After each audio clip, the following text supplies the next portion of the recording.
This is Channel 9 Eyewitness News this morning. Coverage you can count on. In less than 3 hours, some voters in Central Florida will go to the polls for a special election. The main focus for the candidates running to represent District 6 in the U.S. House of Representatives.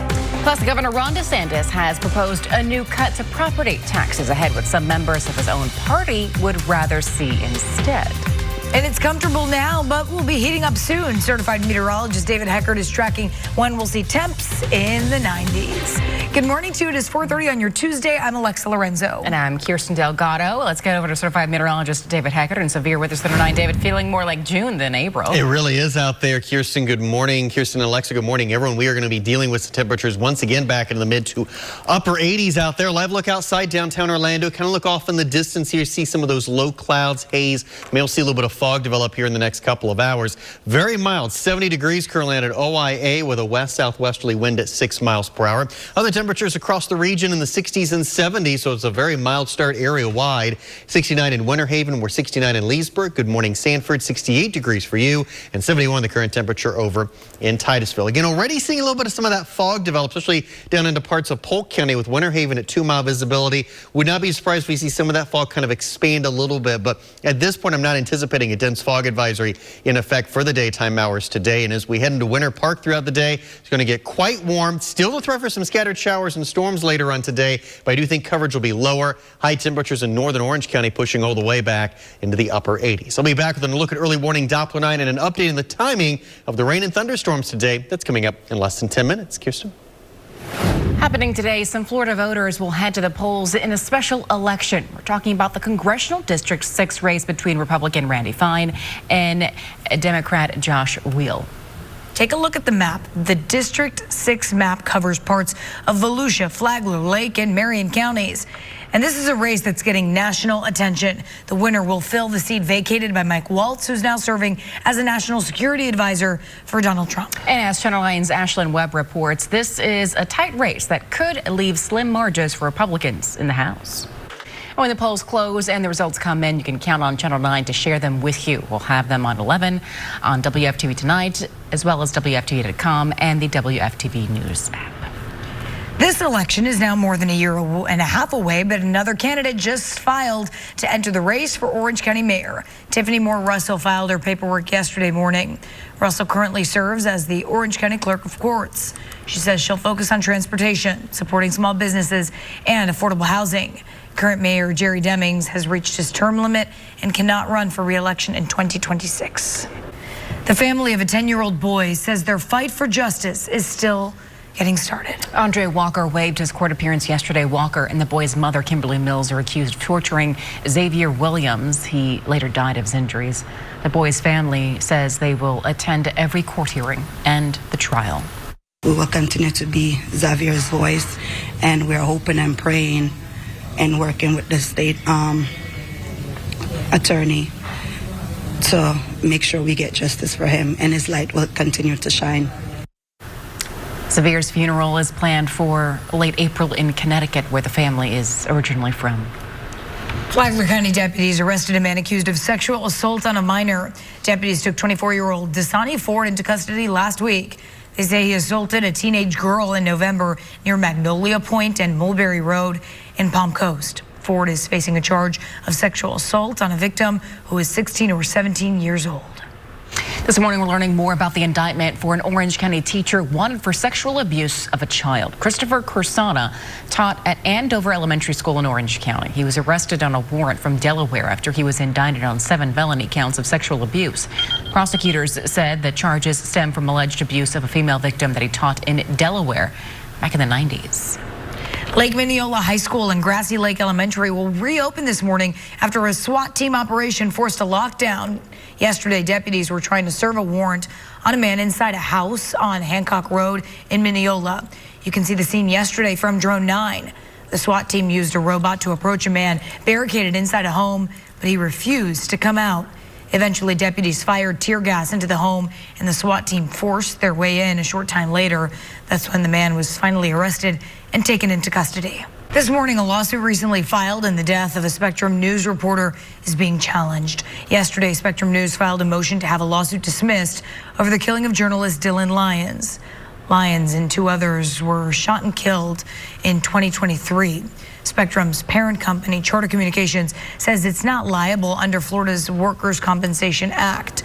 Attorneys for Lyons' family argue the case involves gross negligence and systematic failures that put the journalist at risk. The city of Orlando issued an alert for Lake Man after a sewer overflow.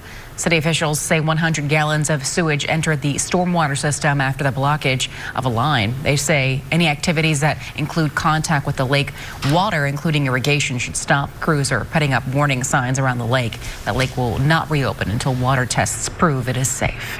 The NASA astronauts who spent 286 days on the ISS are talking about their experience. Yep. Sunny Williams and Butch Wilmore were originally scheduled for an 8-day mission, but their timeline extended when the Boeing Starliner was deemed unfit for their return to Earth. There were some issues, of course, that happened that prevented us from returning on Starliner. And I'll start with me. There were questions that I, as the commander of the spacecraft, that I should have asked. And I did not. Resilience and being able to take a turn that was unexpected and make the best of it. And despite widespread fears for the astronauts' safety, Williams also says that she was optimistic and knew they would eventually make it back to Earth.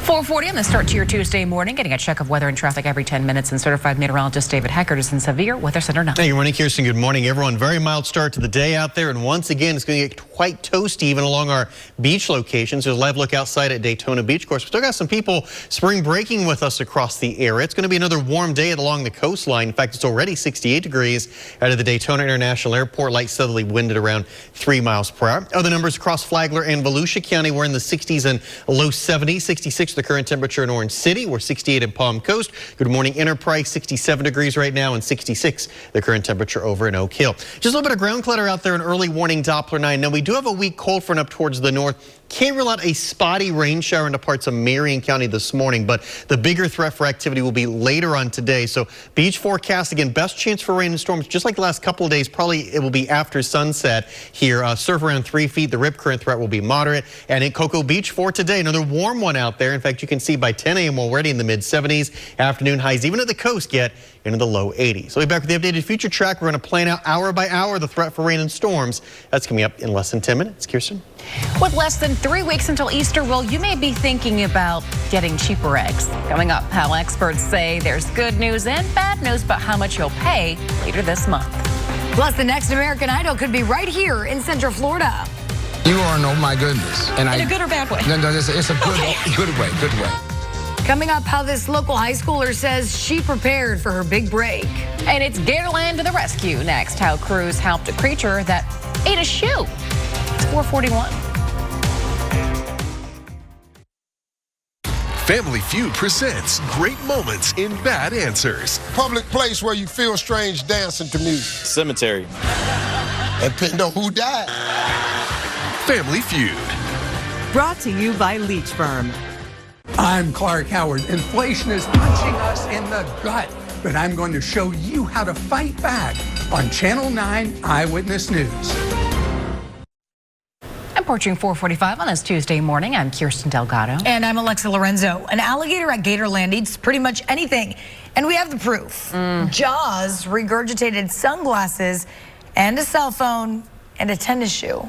Oof, and it's that shoe that actually was found in a wad that actually could have killed him. Thankfully, as Channel 9 anchor Greg Warmuth reports, they knew exactly how to get it out.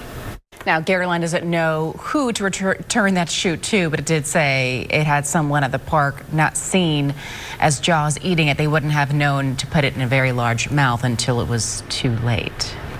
What a story. The next American Idol might just be right here in Central Florida. And Edgewater Jr. is on her way to Hollywood after impressing the judges on American Idol. Here she is.